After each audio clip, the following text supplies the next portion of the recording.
माझ्या लेकराची ताप काही कमीच होईना.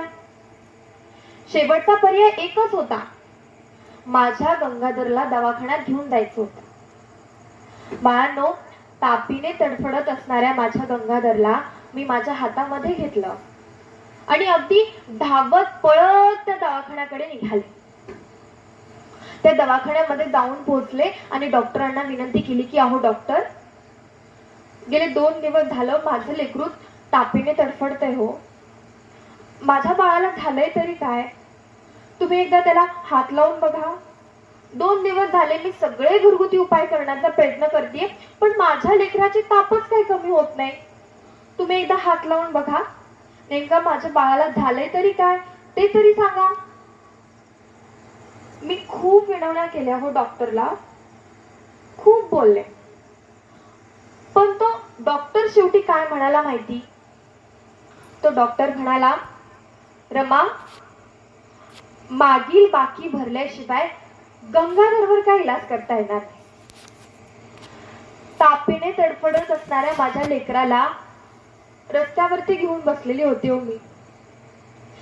माझ्या लेकराला वेळेवरती औषध पाणी दवा पाणी मी पुरवू शकले नाही, म्हणून माझं ते चिमुकलं बाळ रस्त्यावरती मरण पावलं हो.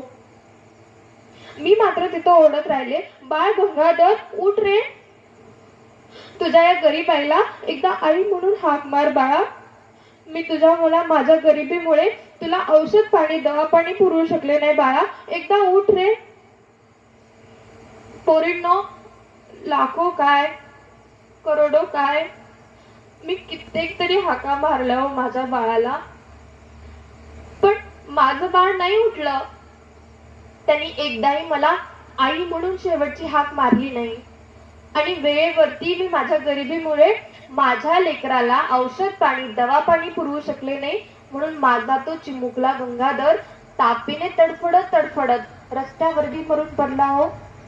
रस्त्यावरती कित्येक तरी डॉक्टर आजूबाजूला होते, पण माझ्याकडे त्यांना देण्यासाठी एक फुटकी कवडी नव्हती, म्हणून एकाही डॉक्टरने माझ्या लेकराला तपासले नाही ना हात लावून पाहिलं नाही.